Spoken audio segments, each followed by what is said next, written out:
Hello learners, welcome to this session for the course MST 017 Challenges to Sustainable Development. Today the topic of our discussion is population, consumption and sustainable lifestyle. We have seen in our previous lectures that how population is increasing, how population consumption is different at different places, and so is it not very interesting to know that how does it affect the consumption patterns and why are we today talking about sustainable lifestyle or eco-friendly lifestyle, and what is the importance of such type of lifestyle in order to have a balance on this planet. Population and the environment, they should not be considered as two separate issues, that you must remember, because when the demographic changes takes place and when there are influences because of changes in population structure, it should be factored into economic and environmental debates. That is very much essential, because most of the times it happens that we ignore the population dynamics while we talk about environment conservation and economic growth. So there is a great need to have a research on the interaction between consumption, demographic change and the environmental impact.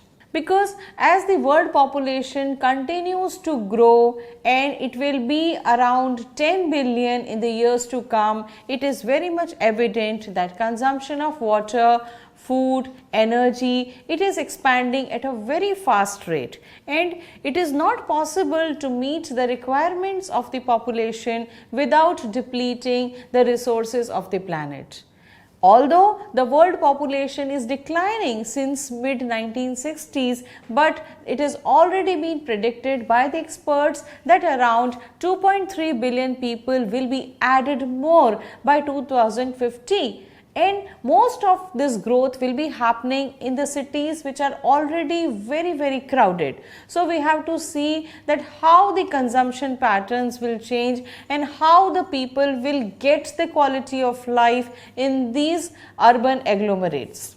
Because the pressure is already there on the scarce resources of the planet. There are certain resources like minerals, fresh water which are dwindling, and there are certain resources which are getting polluted. We know the state of the affairs of the air, water, soil, etc.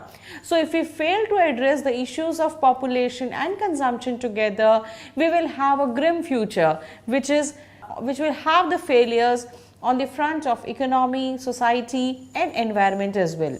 Because along with an increasing demand for basic needs, the gap between those who have access to these resources and those who do not have access to the basic resources is increasing day by day. Because when you compare the lifestyle of the people in the so-called rich countries and the people in the poor countries, we can see how much variation is there in their consumption of energy, in their food, in their comforts, in their leisure activities and so on. For example, there is a report which says that a child from the developed world, he consumes 30 to 50 times more water as compared to the child in the developing world.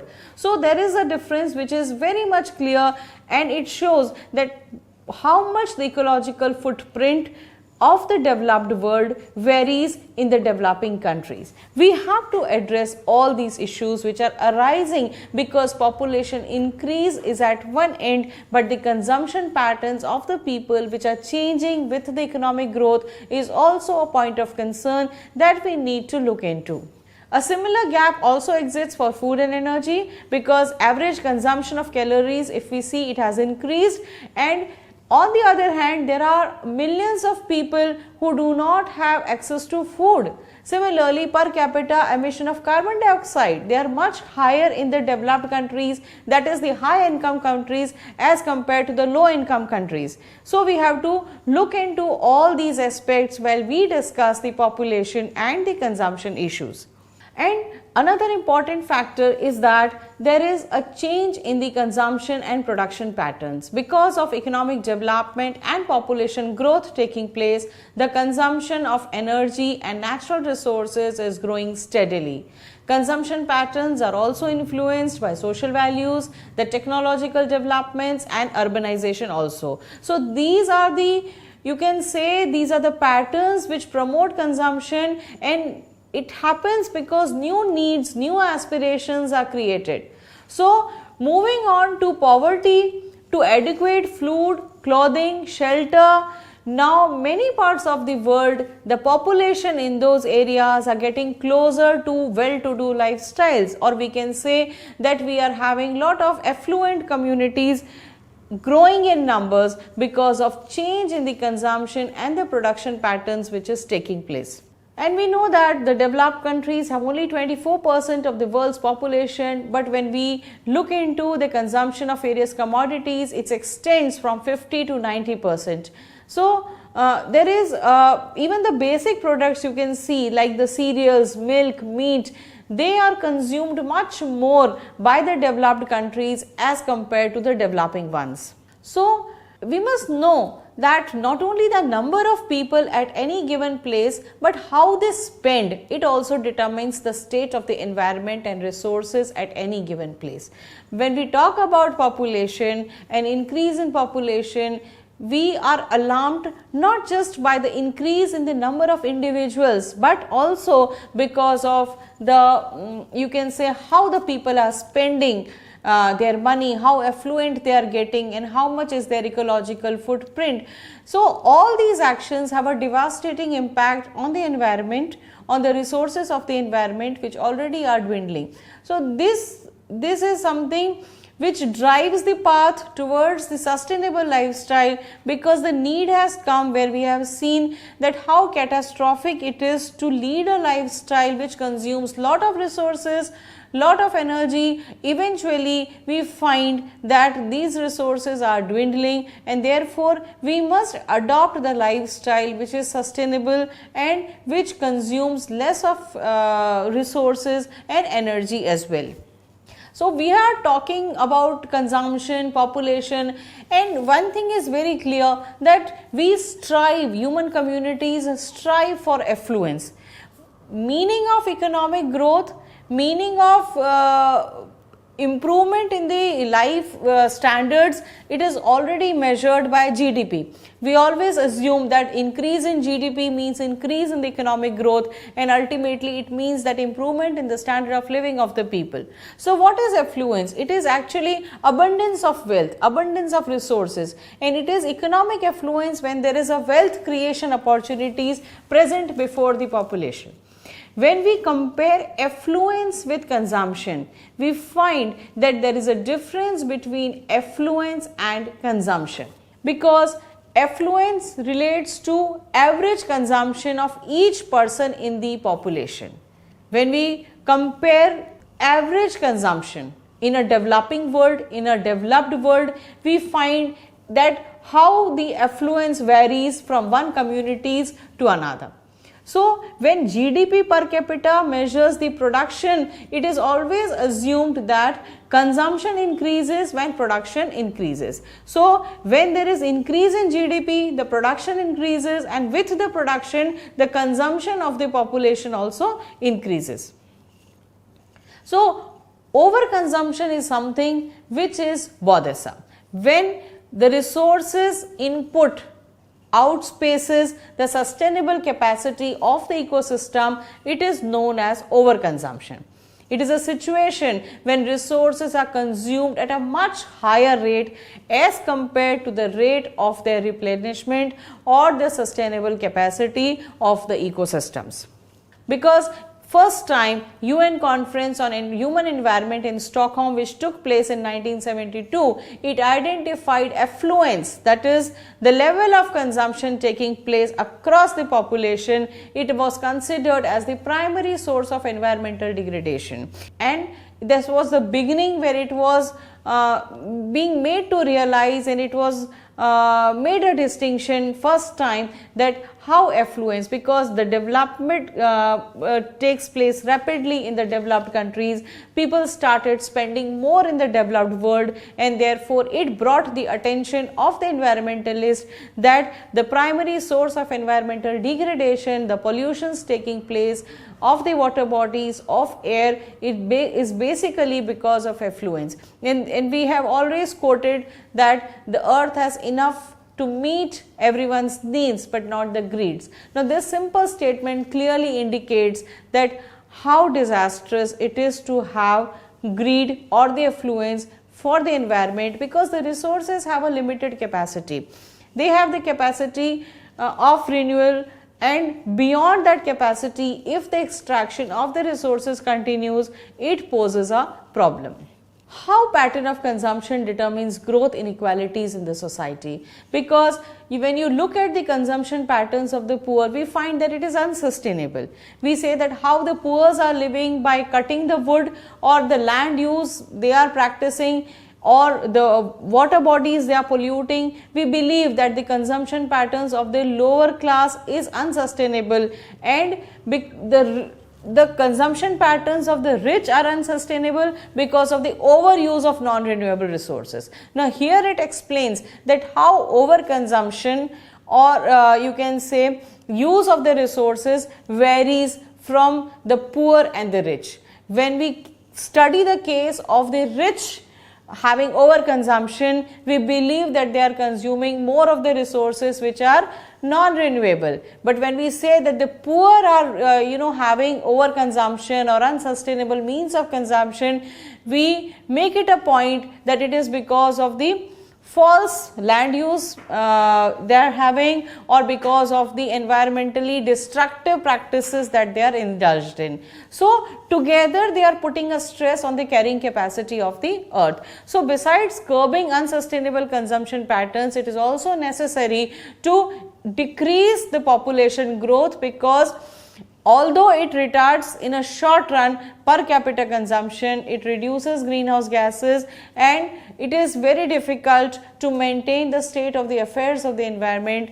Even if the population is less and the consumption patterns are not eco-friendly, it will be destructive to the environment and ecosystems as a whole. So decrease in population, reducing the birth rate and bringing down the population numbers is essential, but all the more it is also essential to see that how people are consuming and how people are living their lifestyle, which we have to think that whether it is environmental friendly or it is posing dangers to the environment. And very famous equation, that is IPAT equation, it is a classic attempt to explain the relationship between population and its impact on the environment. It is called IPAT equation, where I stands for the impact, P is for population, that is the size of the population, A stands for affluence, and T technology. And this equation was developed by Paul Ehrlich, and he was a biologist and environmental scientist, John Holdren, in 1971, and it clearly explains that impact on the environment is a function of population size, affluence, and also the technology. Because we see that when we compare the different patterns of consumption and affluence, we find that materialism is composed of happiness, success, and centrality.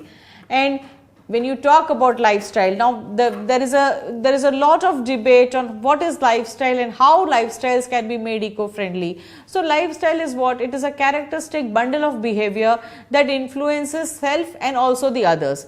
So it is a matter of chance and choice, as put by Cockerham, where it is said that the type of living, the type of lifestyle which we are having depends on lot many factors which are influencing. There may be the peers, there may be the media, there may be the availability of the resources. All together they determine the lifestyle of a population. And today there is a need for simplicity lifestyle, that is living more with less resources. That is, there are people who are known as simplifiers, and they have chosen a counter-cultural way of life where the reduction in the materialistic consumption is done so as to increase the quality of their life. So there is a need to propagate this idea that living more with less drives to a sustainable or eco-friendly lifestyle. There are certain, you can say, domains, which explain what is the impact on the environment. For example, the type of food, whether we are eating the local food or whether we are eating the food which has a lot of hidden cost associated with it, which may be damaging to the environment. Then housing, we have a spacious housing which consumes lot of energy. Mobility, how we are moving, that is also one of the important domain which determines that how we are living and what is the impact on the environment. The consumer goods that we have at our home, the leisure activities that we indulge in. So these are some of the common lifestyle domains which explain and their impact on the environment. So mostly people when they adopt the eco-friendly lifestyle, they check their food, their leisure activities and their mobility, housing and so on and so forth. So when we are going for sustainable lifestyle, we have to see the impact of all these domains on the environment. And when it comes to sustainable lifestyle, it is very important, learners, for you to understand that what is sustainable and for how long it will be sustainable. So sustainable lifestyle means living a life that is environmentally friendly, where everyone works towards protecting and conserving nature. It is a lifestyle that attempts to reduce individual or society's use of Earth's natural resources and personal resources as well. There are certain drivers of sustainable lifestyle: the income levels, the values of the person, knowledge, awareness, market prices, the social norms which exist in the society, the impact of peers, that how others are living and whether their lifestyle is sustainable or not, that has a lot of influence on us. The media plays a very big role because it propagates the importance of sustainable lifestyle.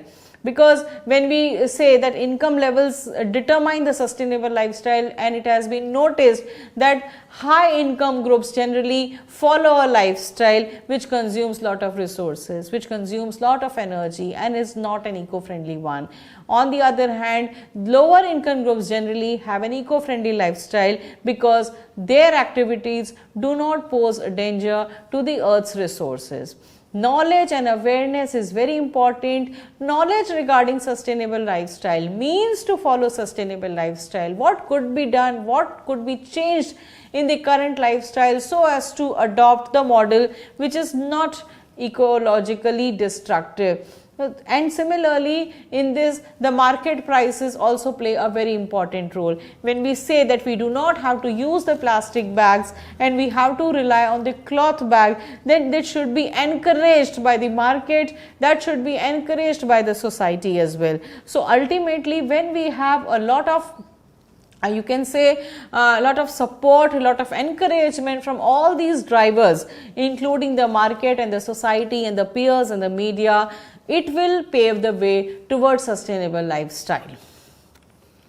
And we have seen during last few years that there is a shift towards sustainable lifestyle, basically because of holistic quality of life. The need has arisen, there is a rising eco-awareness taking place, climate protection activities, rising energy cost, search for local ethnicity. All these things have become very common. All these issues have gained prominence during last few years, because we know that climate change is an emergency. We know the ill effects of climate change, how weather extremes are taking place, how disastrous it is to get exposed to pollutants of various kinds, whether it is airborne or waterborne. So there is a need to move towards sustainable lifestyle, because now people and populations across the world, they have started realizing the importance of sustainable lifestyle owing to all these features. Because if we compare our Indian culture, it has been always the propaganda of sustainable lifestyle. We always believe in saving, we always believe in reusing, we always believe in protecting, whether it is trees or whether it is giving due respects to the water bodies. So this is already there in our culture. The need today is to explore the importance and to make people aware about sustainable lifestyle and the means to achieve the lifestyle which is sustainable.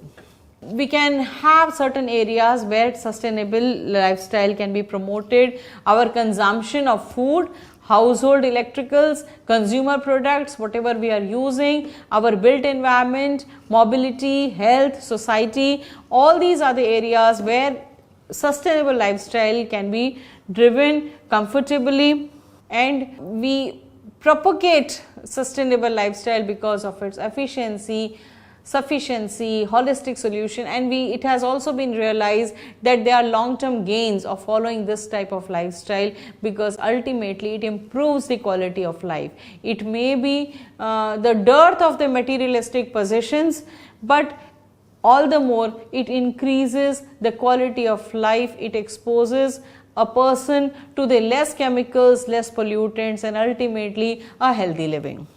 So learners, you must have seen that how population issues drive consumption, and how we are consuming, means how we are you can say what kind of food we are eating, how we are living, determines our impact on the environment. And this has been studied that population parameters, the distribution of the population across the world in different places, they have different degrees of consumption of the natural resources. Some places, like the developed world, they consume more than the developing world.